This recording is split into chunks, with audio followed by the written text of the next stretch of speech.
Pay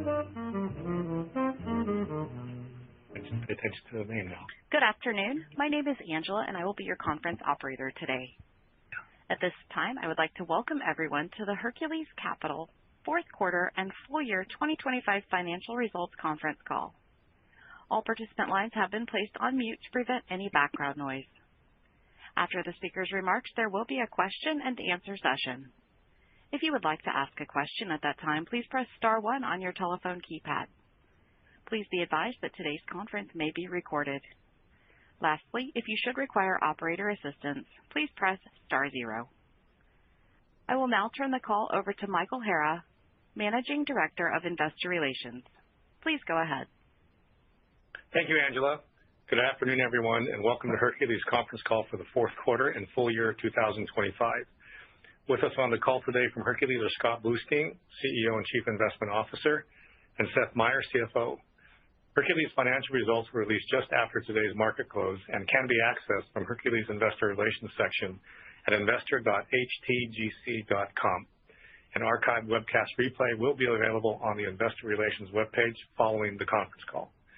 During this call, we may make forward-looking statements based on our own assumptions and current expectations. These forward-looking statements are not guarantees of future performance and should not be relied upon in making any investment decision.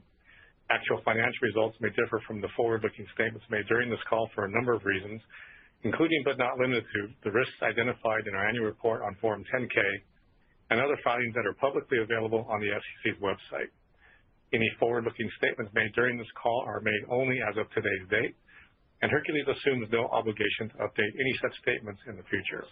And with that, I'll turn the call over to Scott. Thank you, Michael. And thank you all for joining the Hercules Capital Q4 and full year 2025 earnings call.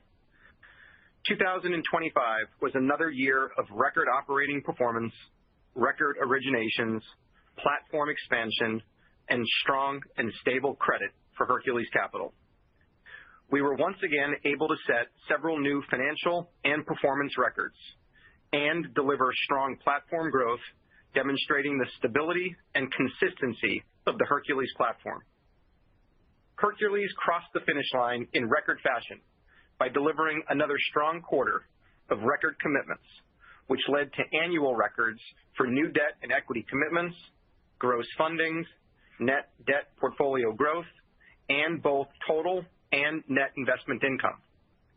Our momentum continued in Q4 with record originations of $1.06 billion, which drove record annual originations of nearly $4 billion, and record annual gross fundings of $2.28 billion. Our record fundings led to a new record net debt portfolio growth in 2025. The strong new business activity throughout the year helped to deliver new annual records for both total investment income and net investment income. Our performance in 2025 and our continued confidence in the trajectory of the business put us in position to once again declare a new supplemental distribution program for our shareholders. Despite operating in a declining rate environment, we were able to achieve 120% coverage of our quarterly base distribution of 40 cents per share in the fourth quarter and maintain 82 cents per share of spillover income. In addition to not making any changes to our quarterly base distribution, we are maintaining the same quarterly supplemental distribution as last year. Driven by the growth of both the BDC and our private credit funds business, Hercules Capital is now managing more than $5.7 billion of assets, an increase of more than 20% from where we were at year-end 2024. Let me recap some of the highlights and achievements for 2025. Record new debt and equity commitments of $3.92 billion, an increase of 45.7% year over year. Record gross fundings of $2.28 billion, an increase of 25.9% year over year. Record total investment income of $532.5 million, an increase of 7.9% year over year. Record net investment income of $341.7 million, an increase of 4.9% year over year. Record net debt portfolio growth of approximately $748.5 million. Consistent and growing quarterly dividends from our wholly owned RIA, which generated $23.4 million in dividend and other contributions for the company in 2025. 6 consecutive years of delivering supplemental distributions to our shareholders. And record platform-level year-end assets under management of more than $5.7 billion, an increase of 20.5% year over year. As we enter 2026, we continue to expect higher than normal market and macro volatility, and we are already seeing this play out with the recent valuation re certain parts of the tech ecosystem.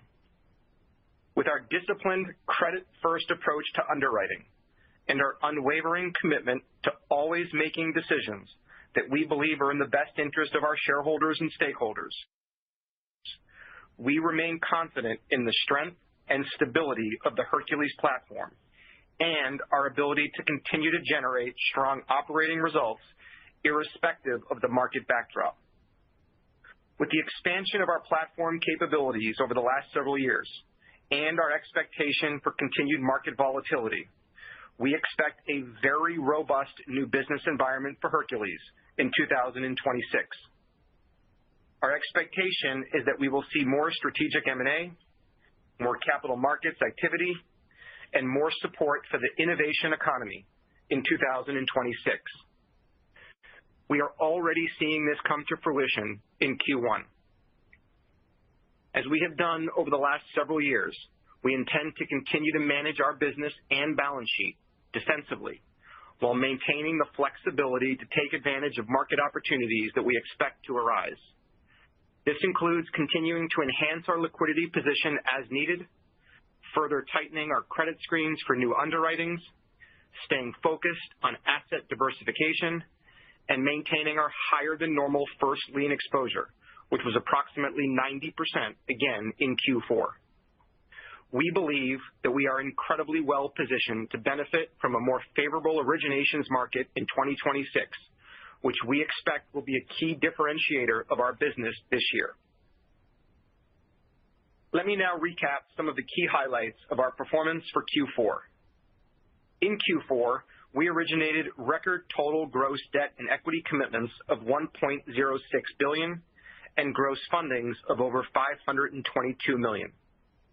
We generated total investment income of $137.4 million and net investment income of $87 million, or 48 cents per share.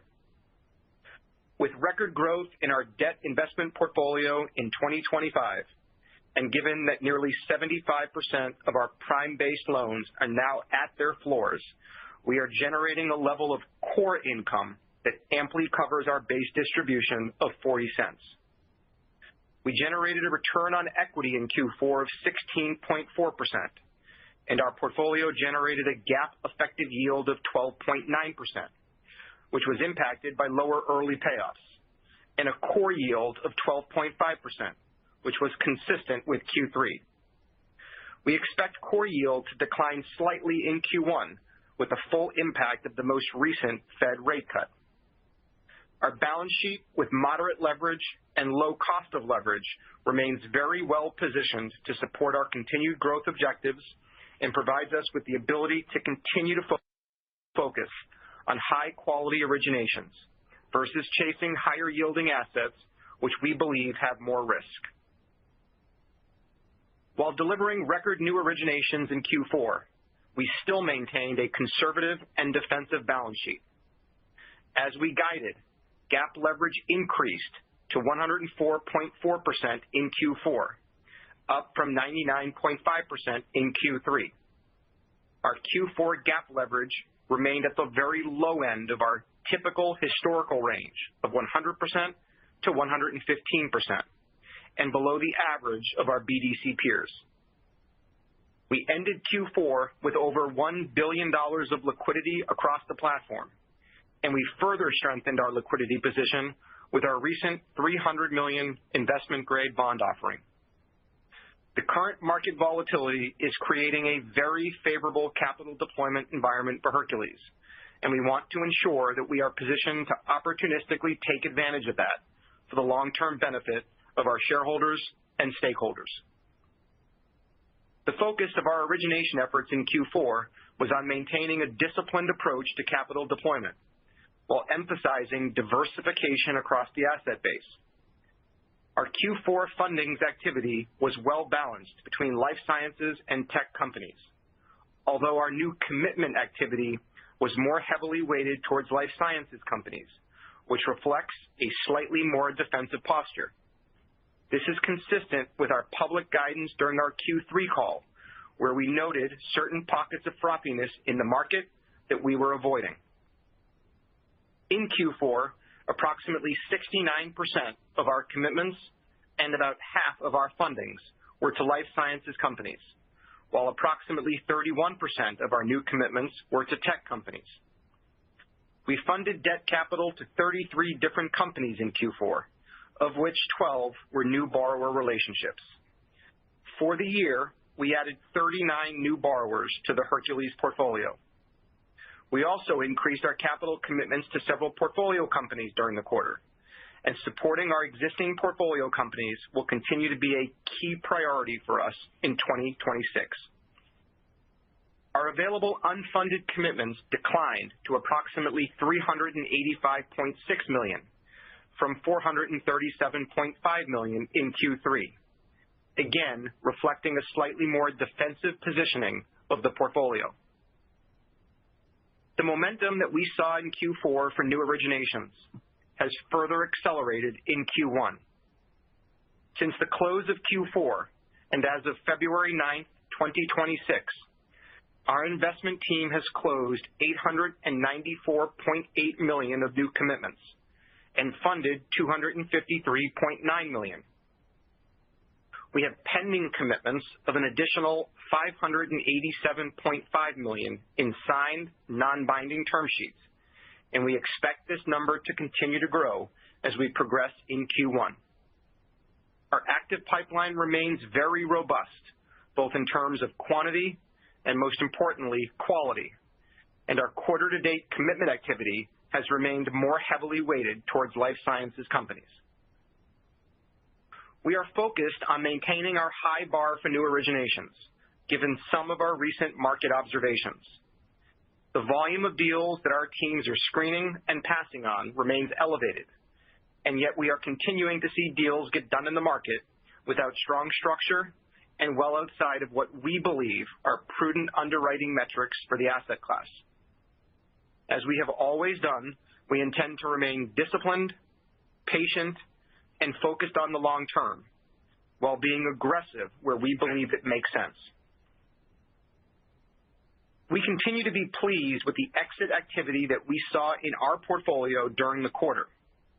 In Q4, we had 4 new M&A events in our portfolio, which included 1 life sciences portfolio company and 3 technology portfolio companies announcing acquisitions. That brings us to 15 M&A events plus 1 IPO in our portfolio through year-end. We had 1 additional technology portfolio company announce an M&A event in Q1 quarter to date. Based on current market conditions and the volatility with respect to valuations, we expect exit activity to accelerate in 2026. Early loan repayments of $149.7 million came in at the lower end of our range of $150 million to $200 million for Q4. The lower level of early loan prepayments had a small negative impact on Q4 NII, but it helped drive strong net debt portfolio growth and continues to position us well for strong core earnings growth into 2026. For Q1, we expect prepayments to be in the range of $150 million to $200 million, although this could change as we progress in the quarter. Our net asset value per share in Q4 was $12.13, an increase of 0.7% from Q3 2025. We ended Q4 with solid liquidity of $525.5 million in the BDC and over $1 billion of liquidity across the platform. Our liquidity position was further boosted by the $300 million capital raise that we completed post-quarter end. With healthy liquidity, a low cost of debt relative to our peers, and 4 investment-grade corporate credit ratings, we remain well-positioned to compete aggressively on quality transactions, which we believe is prudent in the current environment. Credit quality of the debt investment portfolio remains strong and improved quarter-over-quarter. Our weighted average internal credit rating of 2.20 improved from the 2.27 rating in Q3 and remains well within our normal historical range. Our grade 1 and 2 credits increased to 66.6% compared to 64.5% in Q3. Grade 3 credits decreased slightly to 31.7% in Q4 versus 32.7% in Q3. Our rated 4 credits decreased to 1.7% from 2.8% in Q3, and we did not have any rated 5 credits for the third consecutive quarter. The 1.7% of loans rated at 4 and 5 as of year-end is the lowest that we have reported since Q3 of 2022. In Q4, the number of companies with loans on non-accrual decreased by 1 to a single loan on non-accrual with an investment cost and fair value of approximately $10.7 million and $6.3 million, respectively, or 0.2% and 0.1% as a percentage of our total investment portfolio at cost and fair value, respectively. In Q4, we generated $20.3 million of net realized gains, and as of the most recent reporting that we have, 100% of our debt investments that are on accrual are current with respect to the payment of scheduled principal and interest. With respect to our broader credit book and outlook, we generally remain pleased by what we are seeing on a portfolio level, and our portfolio monitoring remains enhanced given the volatility in the market. We believe that our conservative underwriting and ensuring appropriate structural alignment on the deals that we do will continue to serve us well. As of the end of Q4, the weighted average loan-to-value across our debt portfolio was approximately 14%. Our asset base is intentionally diversified, with approximately 50% of our assets in our life sciences vertical and approximately 50% of our assets in our technology vertical. No single subsector makes up more than 25% of our total investment portfolio, and our debt investments are spread across 127 different companies. With the continued enhanced focus on PIK across the private credit markets, as well as the recent market uncertainty surrounding software investments broadly, we wanted to provide some additional commentary on both topics for Hercules. For Q4, PIK was approximately 10.4% of total revenue, which decreased from where it was in Q3 and during the first half of 2025. Approximately 86% of our PIK income in Q4 was attributable to PIK that was part of the original underwriting and not a result of any credit or performance-related amendment. Nearly 91% of our PIK income in Q4, 2 or 3. With respect to the and AI-related investments, we note the following.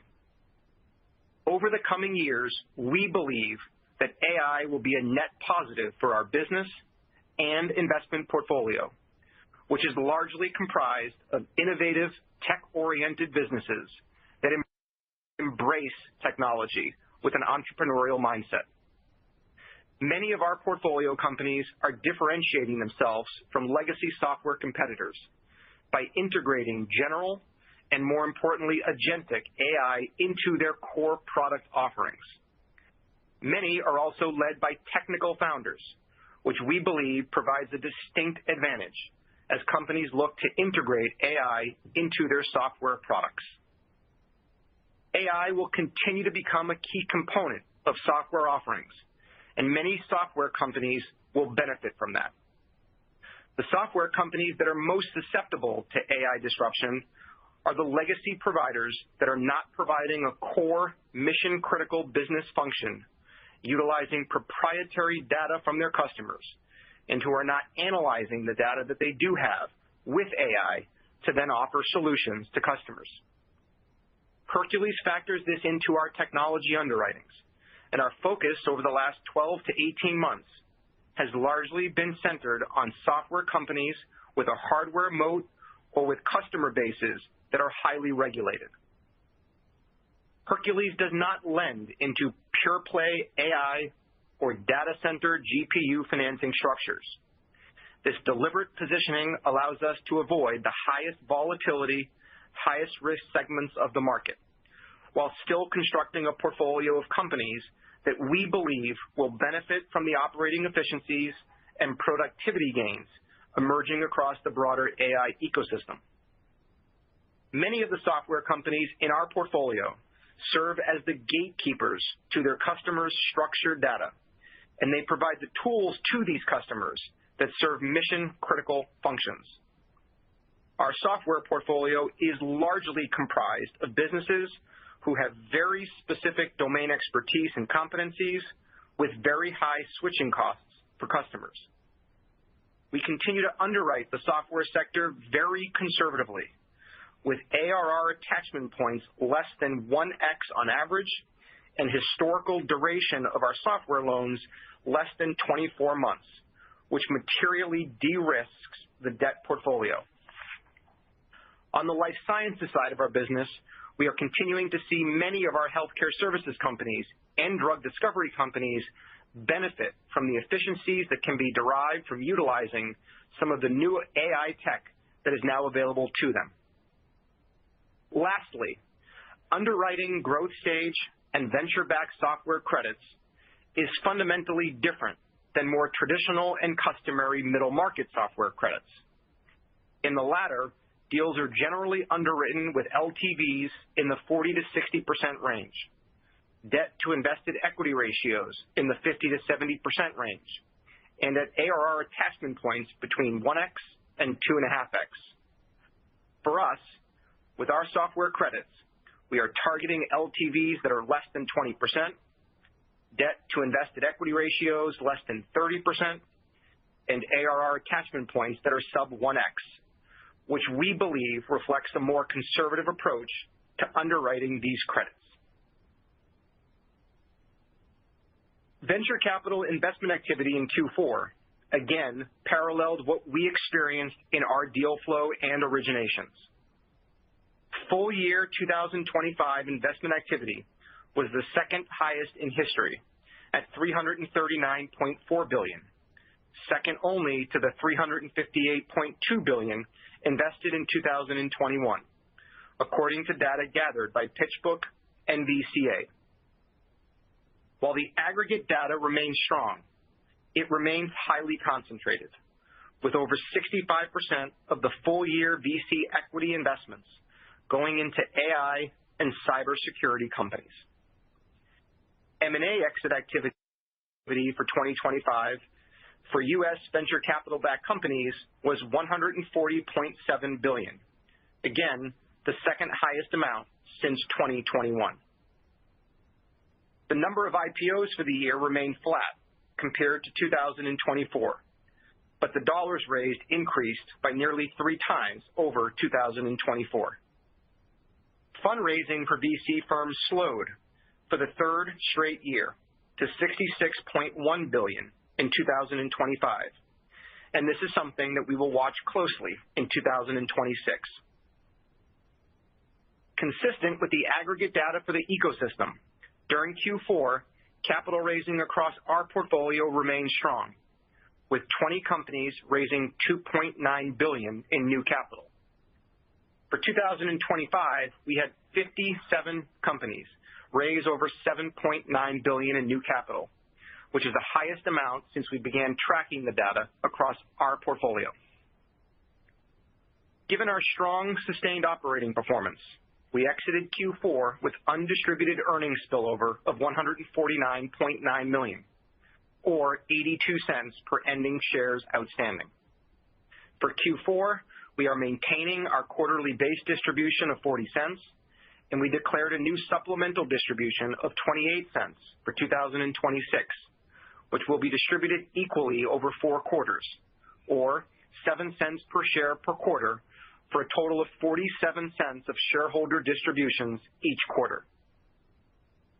Our Q4 net investment income covered our base distribution and our full distribution, including our 7-cent supplemental distribution, by 102%. Based on our recent and anticipated near-term operating performance, we continue to be very comfortable with our quarterly base distribution and our ability to continue to provide our shareholders with supplemental distributions this year. This is our 22nd consecutive quarter of being able to provide our shareholders with a supplemental distribution in addition to our regular quarterly base distribution. Similar to what we did at year-end 2024, we want to provide a brief update on our growing private fund business, which continues to provide meaningful benefits to Hercules Capital. As a reminder, Hercules Advisor LLC is a wholly owned subsidiary of Hercules Capital, our internally managed BDC, and as a result, 100% of the earnings and value of that business benefit our public shareholders and stakeholders. We are very excited about the momentum in this business and the value that we are delivering for our institutional partners, and we view it as a strong tailwind for Hercules and our shareholders moving forward. Since inception in 2021, HTGC has received approximately $65 million in cumulative benefits from its wholly owned private credit funds business. Hercules Advisor LLC now manages nearly $2 billion in committed equity and debt capital, and these private funds continue to provide a differentiated avenue for institutional investors to access the scale and proven performance of Hercules. During 2025, between new capital commitments and the extension of existing capital commitments, we raised over $1 billion across our private fund business.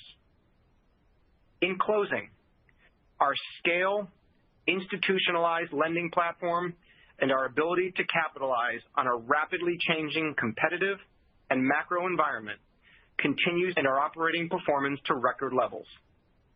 In Q4, Hercules delivered its 11th consecutive quarter of over $100 million of quarterly core income, which excludes the benefit of prepayment fees or fee accelerations from early repayments.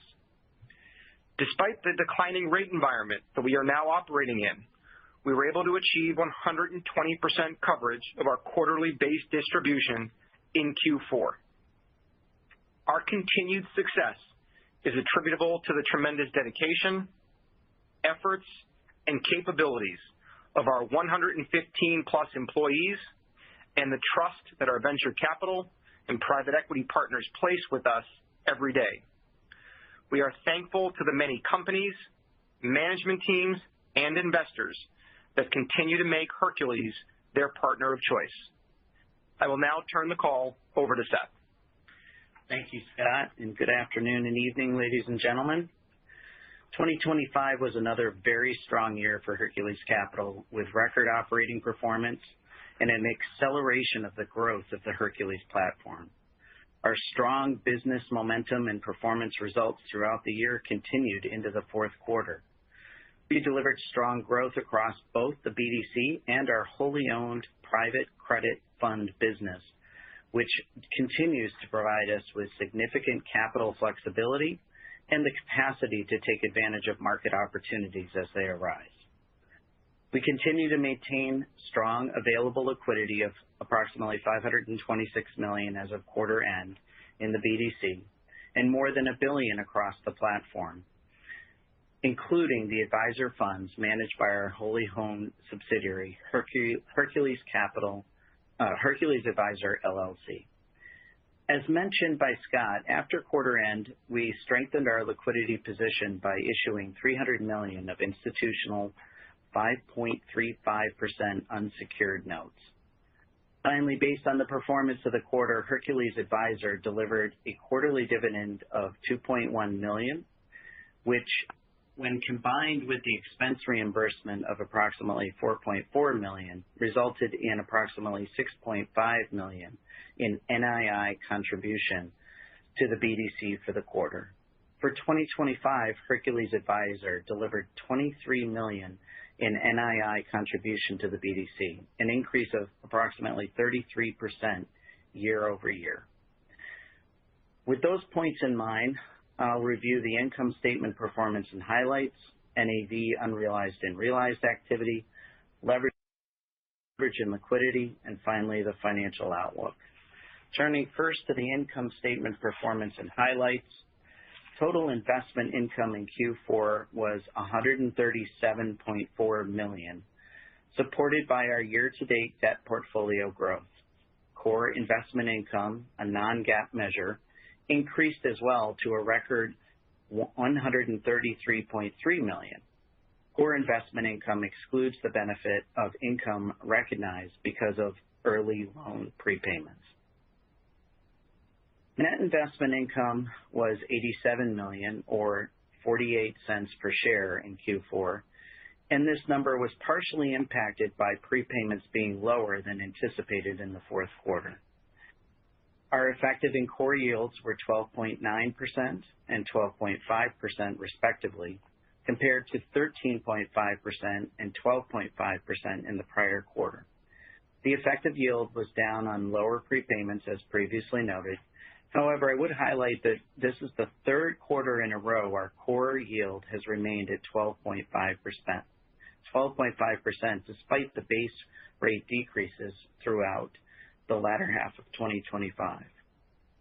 As of quarter end, approximately 75% of our prime-based loans were at their contractual floor, and thus the impact of any future rate reductions will continue to be muted.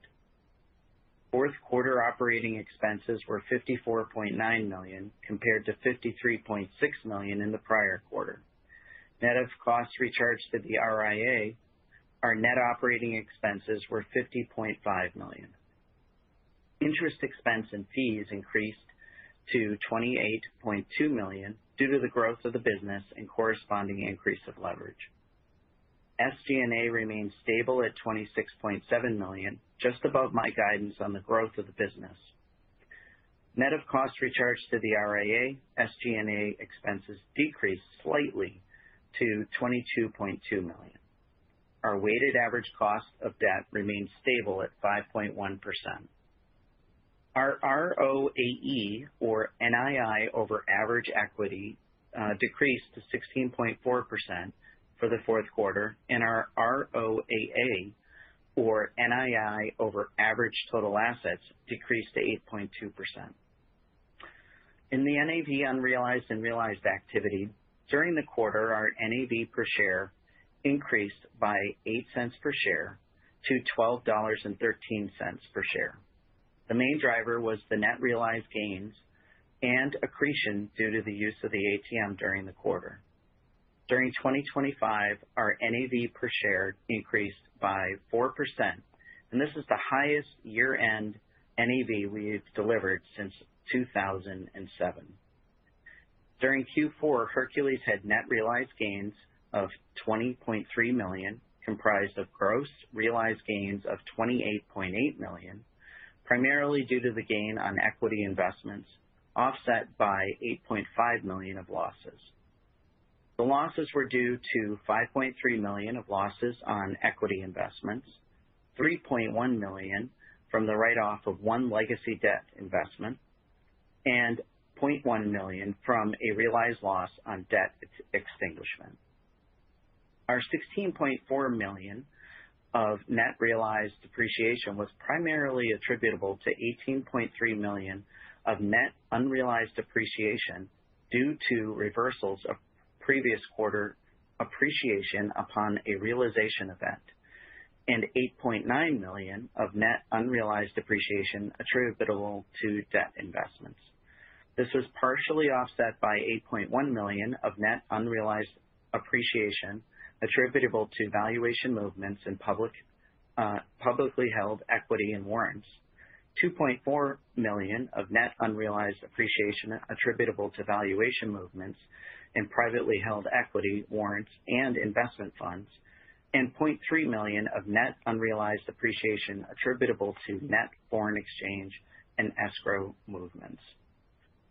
Next, on leverage and liquidity, consistent with our previous guidance, our GAAP and regulatory leverage increased to 104.4% and 88.6% respectively, compared to the prior quarter due to the growth in the balance sheet, mostly being financed by leverage. Netting out leverage with cash on the balance sheet, our GAAP and regulatory leverage was 101.8% and 86% respectively. We ended the quarter with $526 million of available liquidity. As a reminder, this excludes the capital raised by the funds managed by our wholly owned RIA subsidiary. Inclusive of these amounts, Hercules platform had more than $1 billion of available liquidity as of year-end. The strong liquidity positions us well to support our existing portfolio companies and source new opportunities. As mentioned, subsequent to quarter close, Hercules Capital raised $300 million of institutional 5.35% unsecured notes due in 2029.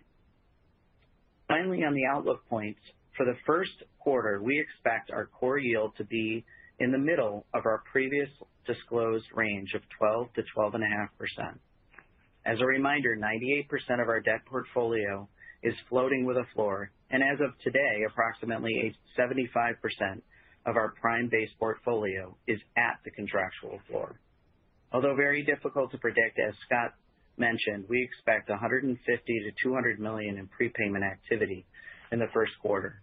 We expect our first quarter interest expense to increase compared to the prior quarter based on the debt portfolio growth.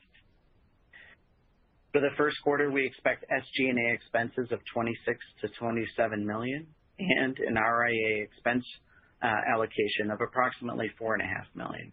Finally, we expect a quarterly dividend from the RIA of approximately $2 to $2.5 million per quarter.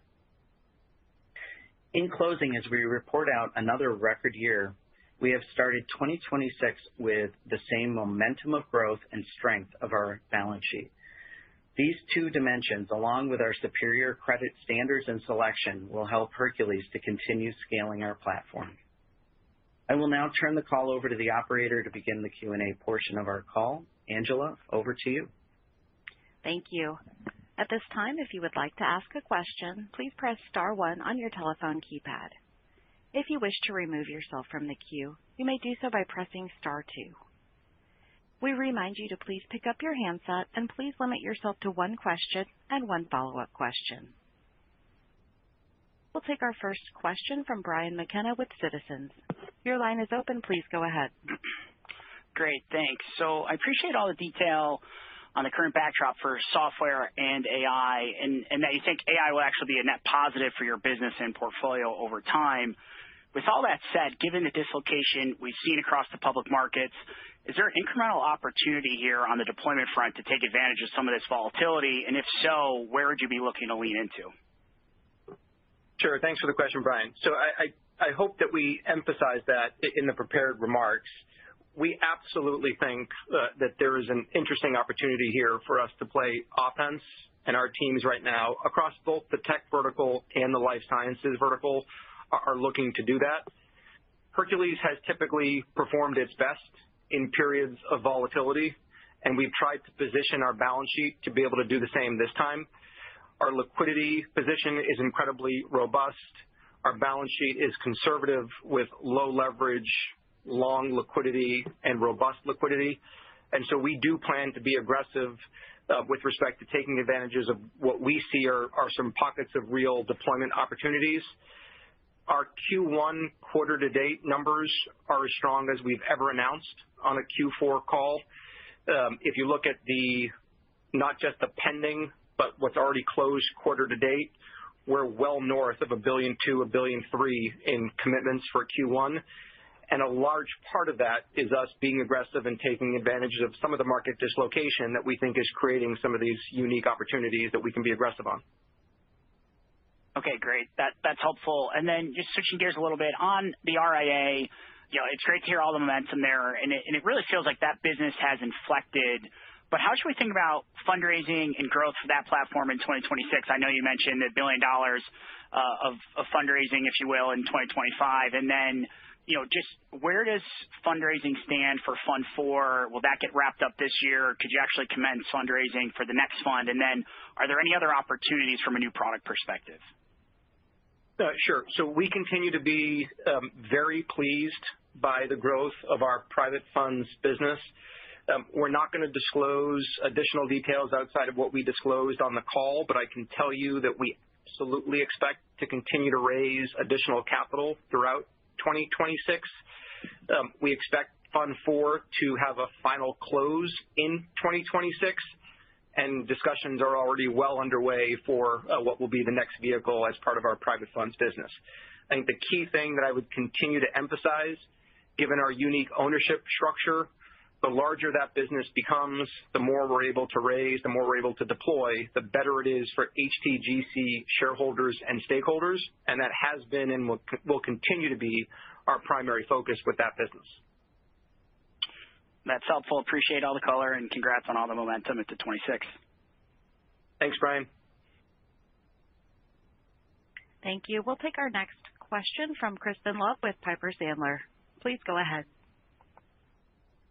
Thank you, and good afternoon, everyone.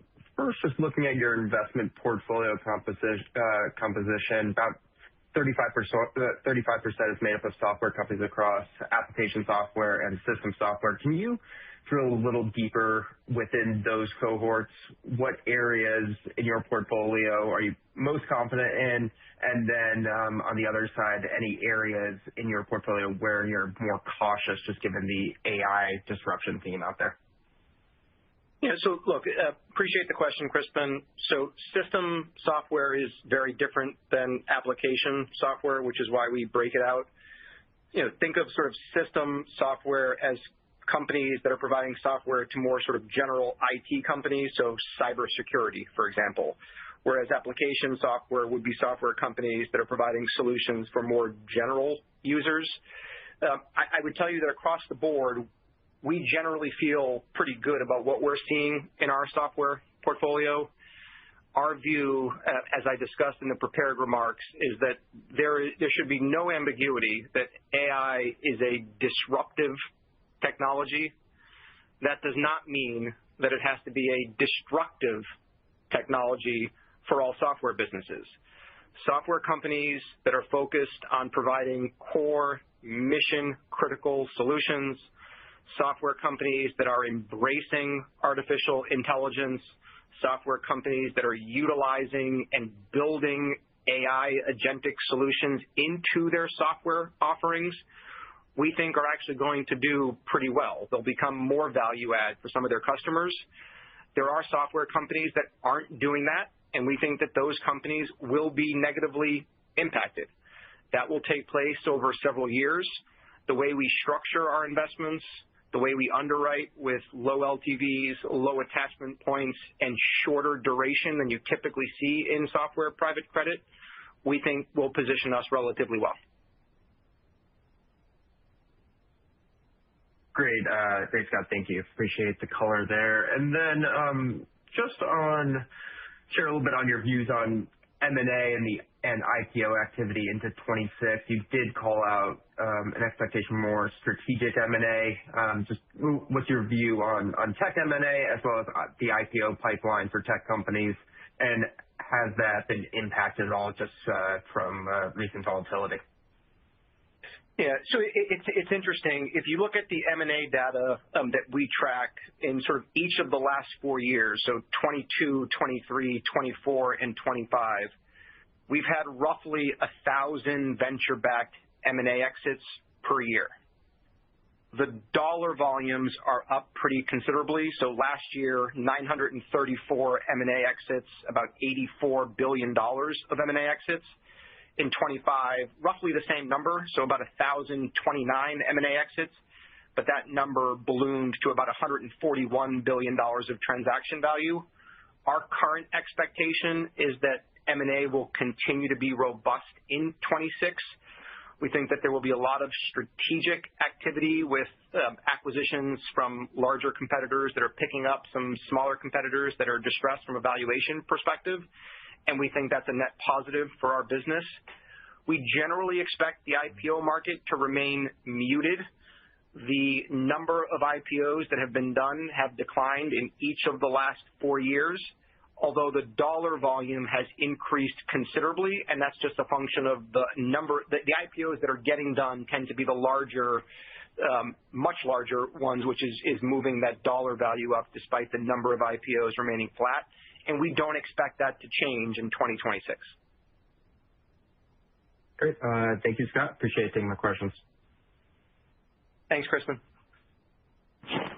Thank you. We'll take our next question from John Hecht with Jefferies. Your line is open. Please go ahead. Afternoon, guys, and congrats on just continued momentum. And I guess my first question is kind of tied to that. Yeah, Scott, maybe, I know that venture capital companies like to use debt for a portion of dilution. The last time I did on this, it's still a relatively small component of the overall pie for them in terms of capital raising for their portfolio companies. Is the structure of the industry, I guess,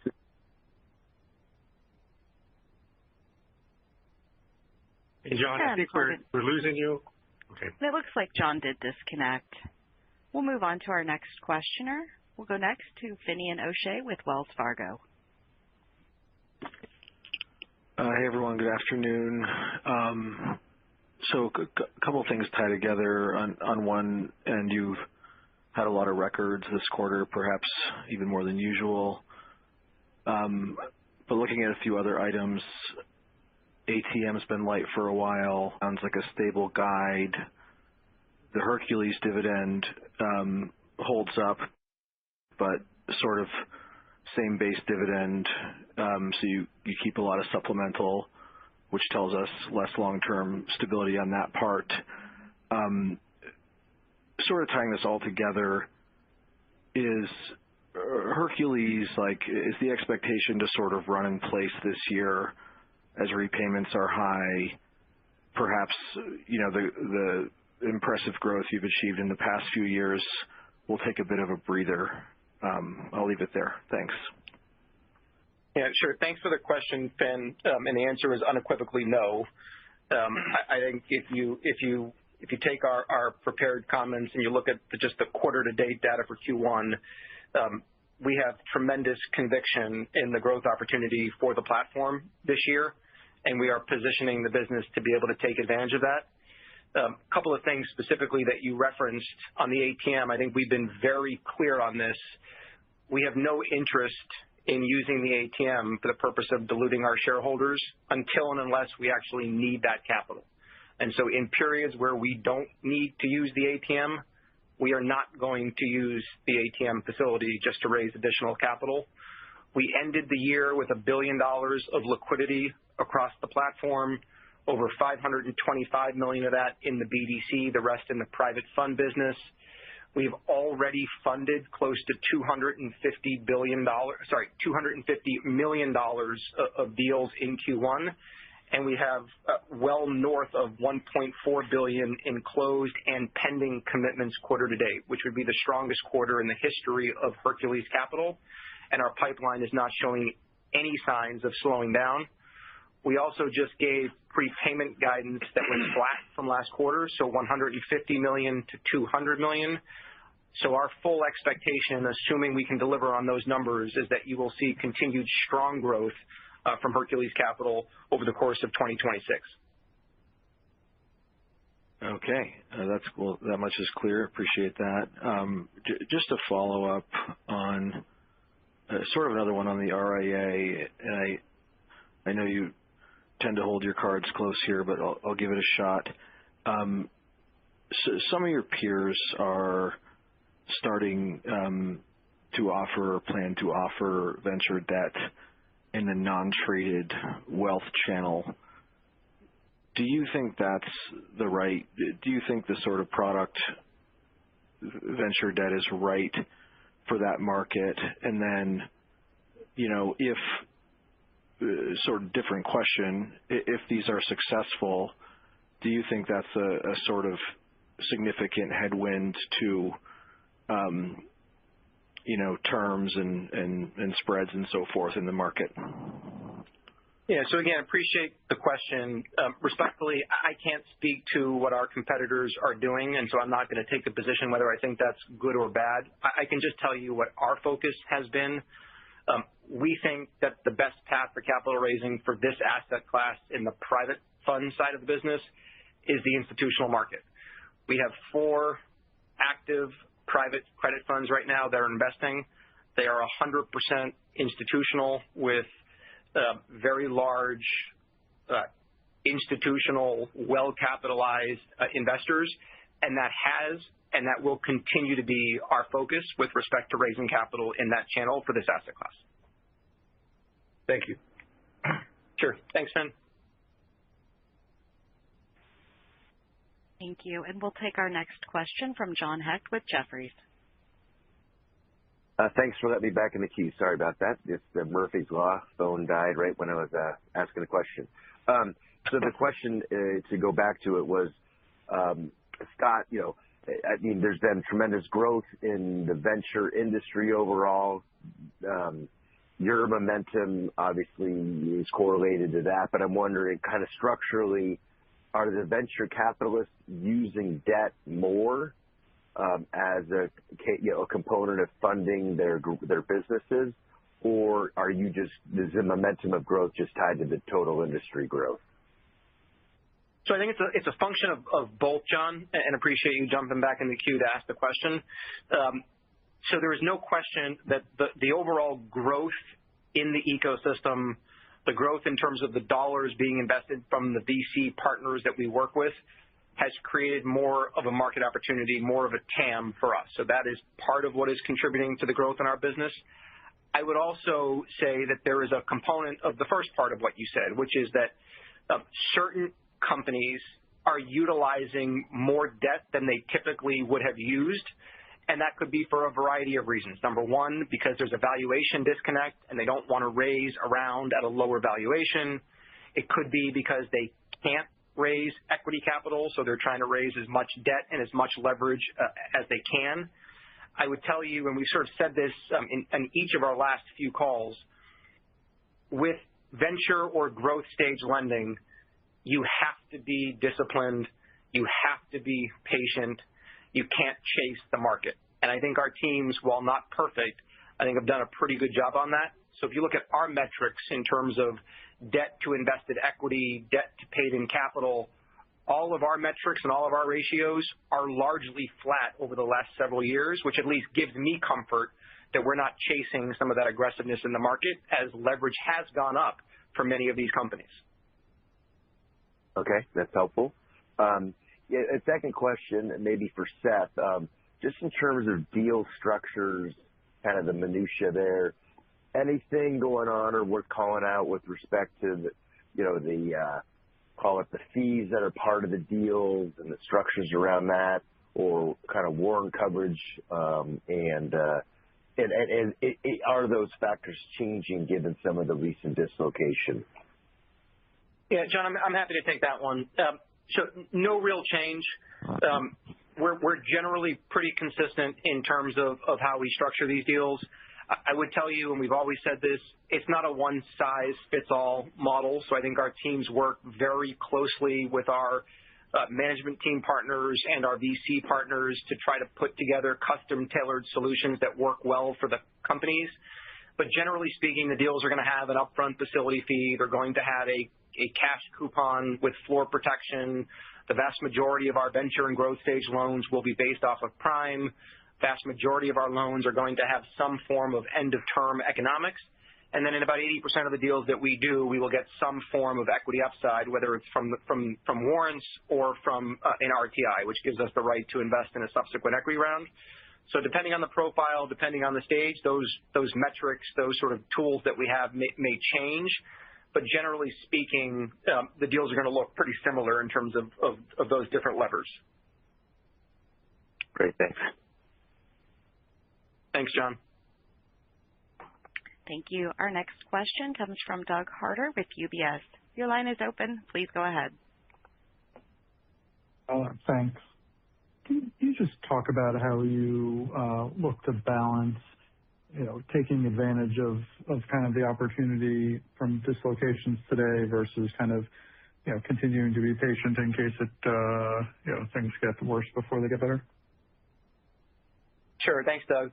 So it's a balance, right? I think our team right now is being pretty targeted. So we've identified a handful of what we think are very attractive, strong opportunities, and we're going after those opportunities as aggressively as we think is prudent. At the same time, we are making sure that we are maintaining a significant amount of dry powder.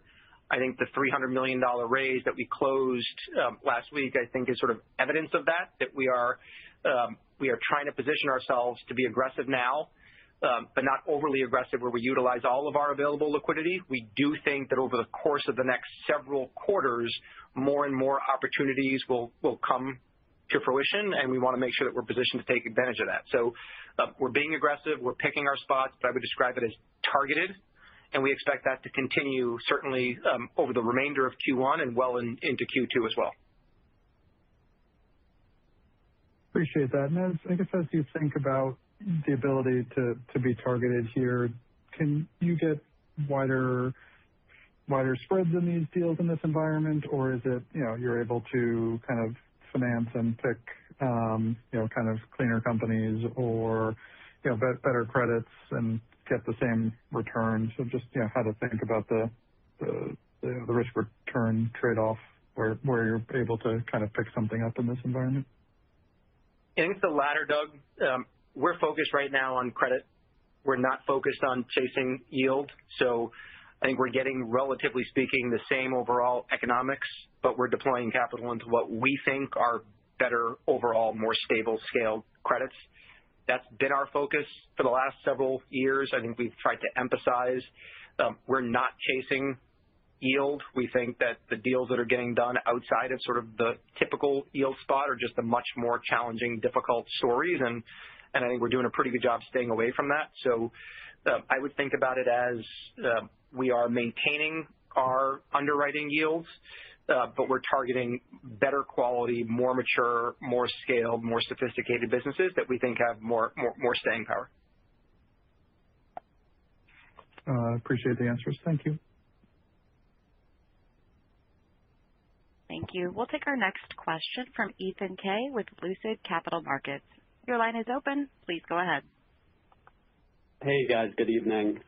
Most of mine have been asked and answered. I just have one, hopefully quicker one on software. So you talked a bit about kind of a more, enhanced or sharper, portfolio monitoring approach, given AI disruption risk, I guess.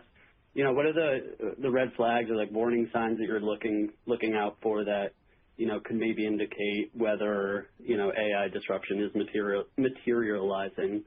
It sounds like maybe you haven't seen them yet in the portfolio, but any color you can provide on what specifically you're looking for, I think would be helpful. Sure. I think it's aggressive, active, consistent discussion, conversation, and monitoring. One of the benefits that we have of operating at scale, right, and for us that scale is $5.7 billion of AUM. It's a debt portfolio north of $5 billion. It's 127 different companies. It's $4 billion of committed capital last year. We have access to a lot of different companies, a lot of executives, a lot of venture capital partners. And so we are constantly having conversations with our portfolio ecosystem, which I think gives us a pretty good insight as to what our customers, what the investors are hearing and seeing on the ground. We also have very robust documentation. We require monthly financials. We require monthly compliance certificates and bring down of reps and warranties. Our investment teams are having conversations with the vast majority of our companies on a biweekly basis where we're touching base, hearing what they are hearing from their customers. And I think that puts us in a position to sort of avoid the red flag scenario where we can work with our companies to identify the yellow flags, where if we start to see deterioration in KPIs, if we start to hear from a good portion of our companies in a particular software vertical that there's some pushback, we can react pretty aggressively and pretty quickly. Great. I appreciate that color. Thanks, guys. Thanks, Ethan. Thank you. We'll take our next question from Christopher Nolan with Ladenburg Thalmann. Your line is open. Please go ahead. Scott, in your comments, it sounds like the venture debt market's a little bit more active than the venture equity market. Is that more of a function of just these portfolio companies are now focusing more on cash flow generation rather than growth? Yeah, Chris, I think the venture equity market, certainly in 2025, was incredibly robust. Second strongest year on record. The only year where more equity dollars were invested was 2021, which was sort of the peak of COVID. In 2025, $339.4 billion invested in about 15,000 different venture capital companies. So from the data that we have, that we track, the aggregate data is pretty robust. The one data point that is not as robust is VC fundraising. That has declined in each of the last 4 years, but it's really declined and reverted back to what it was. The venture capital firms would raise somewhere between 30 and 60 billion per year. There was obviously the large spike 21 through 24, and then last year that number reverted back down to about 66 billion. So that's the one data point that was down. But in terms of the equity dollars being invested, those numbers are very robust. They've increased in each of the last 3 years. And as I mentioned, 2025 was the second strongest year on record since we've been tracking it. Great. As a follow-up question, in the news has been reported that a new tax law in California could tax unrealized gains. I think it applies only to billionaires. But how does that apply to the conversations you're having with your portfolio companies? It actually doesn't. So, we're not interested in the equity exit. I mean, we want it to be successful and such, and we certainly want these founders to be successful. But our main goal is getting our debt repaid, making sure that they're operating to the plan in between granting them the money and getting it back. So we're not focused on that at this time. Okay. Thank you. Thank you. I'm showing no further questions. I would now like to turn the call back to Scott Bluestein for any closing remarks. Thank you, Angela. And thanks to everyone for joining our call today. We look forward to reporting our progress on our Q1 2026 earnings call. Thanks, and have a great rest of the day. This does conclude today's Hercules Capital fourth quarter and full year 2025 financial results conference call. You may now disconnect your line and have a wonderful day.